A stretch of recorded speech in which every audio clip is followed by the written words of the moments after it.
Eh bien, vous savez, c'est un petit peu bizarre, mais moi, je me suis presque apprise toute seule. C'est-à-dire? Eh bien, je travaillais à la maison Simoneau de Blétrand, qui était commerçant, vendait du tissu au mètre, de la literie, et eux-mêmes confectionnaient des matelas. Et ils donnaient à faire leur couverture piquée à différentes personnes. Et moi, quand j'avais terminé mon travail, je descendais pour rentrer et puis je passais un peu à l'atelier vers eux. Parce que eux, ils réfectionnaient, après leur marché, l'après-midi, leurs matelas, les matelas. Et je les regardais faire tout et je trouvais que... Moi, j'aime la couture, j'aime tout ce qui est manuel. Hein. Alors, je me dis, mais moi, je ferais bien ça aussi. On avait construit une maison et j'avais un grand sous-sol, bon. Et alors là, elle me propose si je veux bien faire des couvertures piquées. J'en avais eu fait avec les voisines quand j'étais chez mes parents. Quand on faisait de la literie, nous, on faisait tout par nous-mêmes, quoi. Alors, il y avait une dame qui avait le métier, qui avait tout, qui nous guidait. Alors ça, j'étais pas tellement empruntée pour... Je me suis mise à faire les couvertures. Mais je me disais, ils avancent beaucoup plus que moi de gagner de l'argent. Si je faisais les matelas, ça serait sûrement plus intéressant. Et un beau jour, une personne qui leur faisait des matelas a eu un terrible accident, elle s'est brûlée. Et là, ils sont venus voir, est-ce que vous pourriez nous faire des matelas? Ben, j'ai dit, ils m'amenaient, tout était prêt, cardé, tout. Ben, j'avais acheté, moi, dans l'intervalle, une petite cardeuse électrique. Et j'avais trouvé un magasin à Lons, c'était M. Doupry, chez Doupry, qui m'amenait déjà des matelas. Bon, ben écoutez, j'ai dit, moi je veux bien les faire, mais je les fais complètement. Vous me les amenez comme on vous les donne, avec pas d'effet, et puis je fais ce que vous faites. Alors, je me suis mis comme ça à avoir de la literie, parce que pour s'apprendre, il faut avoir le travail. Puis moi, j'étais pas connue. J'étais pas connue du tout. Alors eux, ils parlaient pas de moi. Mais ils reportaient les matelas faits, quoi, final. Qui est sous-traitante, quoi. Ils me payaient tant par matelas. D'accord. Bon. Alors là, j'ai commencé, puis un beau jour, je suis donc allée chez Lou à Lons, puis je lui explique. Et lui, il m'en a amené. Mais il me les amenait comme on lui amenait. Pas d'effet, hein. Je défaisais, je départageais, je cardais chaque partie et je refaisais avec ce que je venais de carder, quoi. C'était un travail, je vais vous dire, très sale, parce que ces matelas, il y en a qui avaient séjourné, il y en a qui couchaient dessus, bon, ça allait encore, quoique la poussière, moi les miens étaient pareils, hein, quand je les faisais. Se loge là-dedans comme on ne peut pas s'imaginer. Alors donc, là les gens, les amis, quand j'étais sortis du lit, ça allait, mais quand ils avaient séjourné 2 ou 3 ans dans un grenier ou dans une remise, je ne vous fais pas un dessin. Hein. C'est sûr. Mais je faisais, il fallait gagner de l'argent, il fallait que je travaille. J'étais chez moi, mes enfants étaient encore à l'école à Blétrand, sauf l'aîné qui était déjà à Lons. Et puis au fur et à mesure, ben, ils partaient à Lons aussi, les 2 plus jeunes. Il fallait gagner de l'argent. Je les avais les 3 dans des écoles privées. Donc, je me suis fait connaître par M. Doupry. M. Doux, plus précisément, on disait Doupry parce que c'était son enseigne. Et par chez Simoneau, mais eux, quand ils ont arrêté, qu'ils ont été vraiment débordés avec les marchés, ils me les ont tous amenés, ceux qui faisaient encore. Et là, j'ai travaillé. Et j'ai commencé, j'ai été me déclarer à la Chambre des métiers. Et j'ai fait de la pub. On m'a pris en photo, tout ça. Mais alors là, j'ai eu du travail. Tout ce que je demandais, c'est que ça ne s'arrête pas. Ça ne s'est pas arrêté non plus. Et j'ai eu des femmes de ménage, quand elles avaient fini, elles venaient continuer un peu. Enfin, il ne fallait pas exagérer quand même. Hein. Et je travaillais de 5h30 du matin à 8h30 le soir. Hein. Je ne comptais pas mes heures quand on travaille pour soi. Voilà mon travail. Et j'ai eu de tout. Des belles choses, des choses moins agréables, mais j'ai quand même toujours pris ce qu'on m'a amené, même si c'était infect des fois. Vous savez, c'est la literie, tout le monde n'est pas maniaque, hein, tout le monde n'est pas... J'ai vu des choses épouvantables, j'ai trouvé beaucoup de choses dedans, mais j'ai jamais trouvé d'argent. C'est plus de matelas que de couvertures. Et les couvertures, il faut quand même du temps, hein. La monter, la tracer. Alors comment on fait une...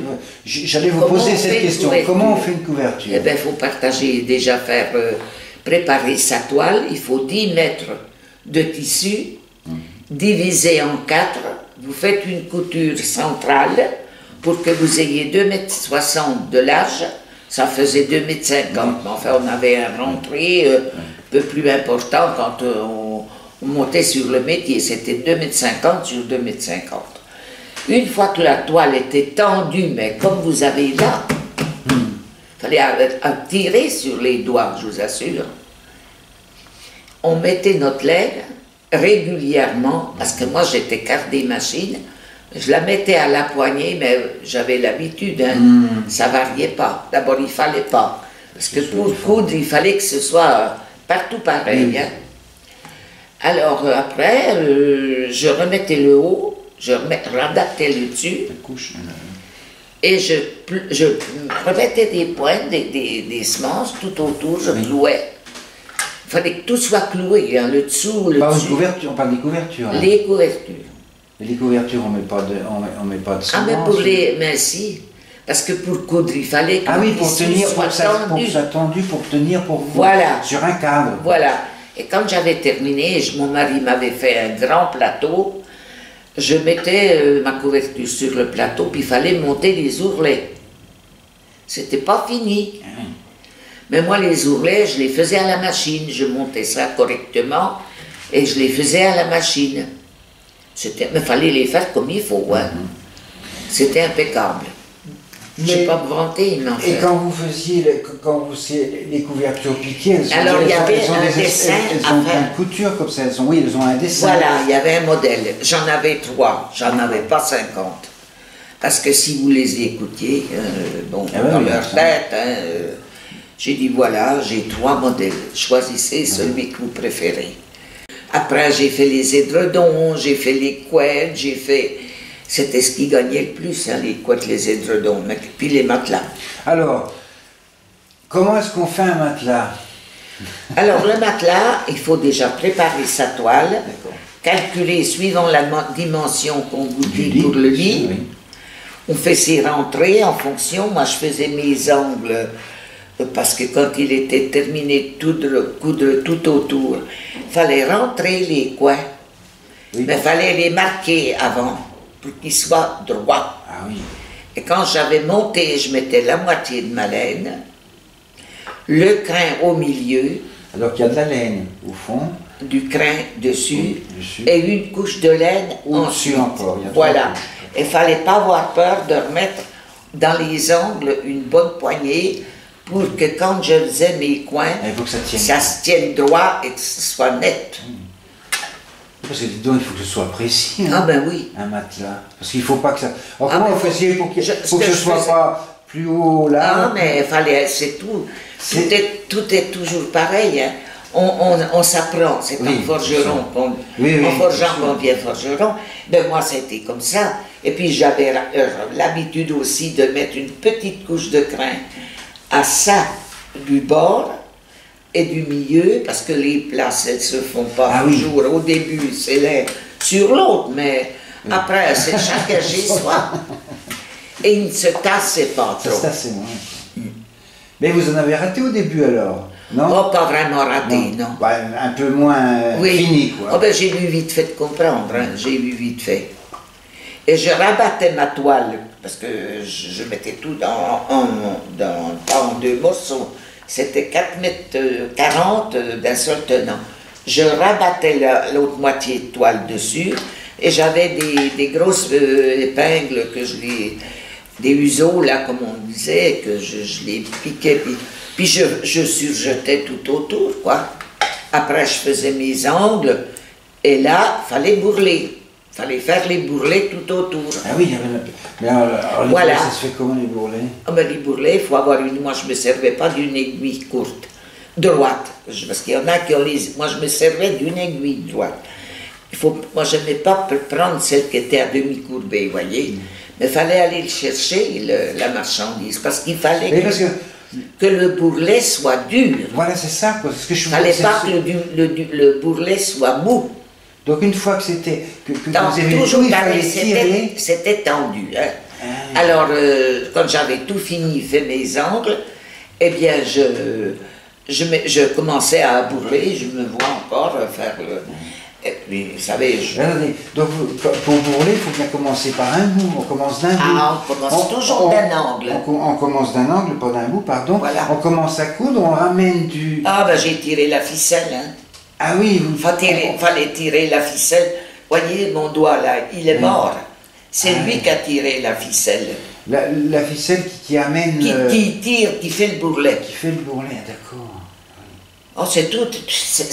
Une fois qu'on est habitué, ça va tout seul, mais... D'accord. Et après, je capitonnais, il fallait mettre les pomponnettes au milieu pour les... Alors là, c'était le gros de... La première chose que je faisais, je le pesais devant eux. Celui qu'ils apportaient? Quand ils arrivaient. D'accord. Je leur disais, la toile fait environ 2 kilos. Oui. À 100 grammes près. Oui. Parce que vous avez des toiles plus lourdes que d'autres. Hein? Oui. Alors, bon, ben d'accord. J'ai dit, voilà, un beau matelas. J'ouvrais le côté, je voyais la matière. Si c'était tout cassé, si c'était... Parce que ça fait du volume quand c'est gardé. Mais ça se tasse aussi. Hein. Quand je leur disais, il pèse tant, il y a tant de poids de toile à déduire. Donc, il faudrait remettre 4 kilos, 3 kilos. C'est vous qui me dites, hein, c'est vous qui voyez. Je faisais un devis pour qu'ils sachent bien de la totalité. Des fois, on changeait la toile. Des fois, on ne la changeait pas. Ça dépend. Quand elle n'était pas abîmée, pas usée, pourquoi? Et s'il fallait la laver au début, moi, tellement bonne, je les lavais, et puis je les rallongeais, et puis je demandais rien. Mais après, j'ai commencé de voir autrement. Alors, il avait la toile, et je dis, vous me la repasserez, parce qu'elle se redonne un peu. Vous la repassez humide. Bon. Et j'avais toujours, quand on m'amenait, par exemple, un matelas d'un litre 70 ou de 90, on m'amenait souvent la toile, je faisais acheter la toile, la damassée et tout. Je dis, allez chez Simoneau, ils vont vous vendre ce qui vous va. Mais il y avait une tombée, parce que j'avais beau laisser des gros rentrées, là. Il y avait une tombée, ben il n'y emmenait pas, il me dit, ben gardez-y. Et ben moi, je rallongeais avec ça. Je faisais payer que le travail d'avoir rallongé. Je ne faisais pas payer la toile, elle me coûtait bien. Puis ça se retrouvait... Quand c'était travaillé, dans l'épaisseur, on voyait le bourrelet et l'épaisseur. Mais on ne voyait pas, tout le plat était comme avant. Alors, vous voyez? Oh, ben, vous savez, si je me suis fait une clientèle comme j'avais, c'est parce que d'abord, il venait en confiance. Je n'ai jamais volé personne. Et puis, j'étais honnête. Et puis, j'y faisais comme il faut. Vous êtes correctement, là-dessus. Voilà, à l'ancienne. Et c'était plutôt des gens riches qui venaient acheter des matelas? Il y en avait de différentes... toutes les bourses n'étaient pas les mêmes. Hein. Mais il m'est arrivé d'avoir des gens qui n'étaient pas très riches et on partageait la suite plusieurs fois. Ils me faisaient 3 chèques ou 2, ou ça dépend. Ou j'ai eu un bonhomme qui m'amène son édredon, dit « Oh, j'ai pas chaud, je suis tout seul dans ce lit, mais j'ai pas chaud. » Et ben j'ai dit « Il n'est pas bien épais. » « Oh, ben ma foi, vous me le ferez comme il est. » Mais quand j'ai vu qu'il y avait des fois les 2 côtés de tissu qu'il n'y avait pas pour garnir là, ben j'ai pris le duvet qu'on m'avait laissé et puis je lui ai donné. Quand je pense que j'en ai dépioté de ces matelas, On mettait dans une toile, je retournais le crin. Vous n'y croyez pas ce que je vous dis, pourtant c'est vrai. Je vous crois, madame. Le crin, on voyait déjà des minons de poussière partout. Oh là là, qu'est-ce que... Des petites bêtes aussi. Oh non, j'ai jamais trouvé de bête. Non. Si, j'ai trouvé 3 fois, dès qu'ils sortaient d'hangar, il y avait des rats, des fruitiers, des ragoûts, quoi, qui venaient se mettre au chaud l'hiver, et puis quand je les amenais chez moi, ça s'est trouvé en même temps l'hiver, les 3. Je me rappelle la laine, et j'avais regardé la laine, il y en avait de la marron, il y en avait de la blanche, bon, ben, ça n'a pas d'importance. Mais quand il y avait une fente, et elle était... Et avec ma règle en bois, je pousse, mais je dis, on dirait que ça bouge. C'était un radis. Heureusement que j'avais un petit chien, Ratché, il a eu vite fait d'en faire son affaire. Une autre fois, j'ai trouvé des balles dans un matelas. J'ai trouvé des factures d'un gars qui a payé de noces des repas de mariage à sa maîtresse, vous voyez, à la fille de sa maîtresse.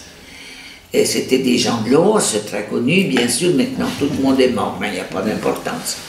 J'ai trouvé des trucs comme ça, mais j'ai refait un édredon qui venait de Lyon, qui était en 140. Puis il était fait correctement, il était assez épais, pas trop, parce qu'il ne faut pas trop non plus. C'est serré, ça ne tient pas chaud.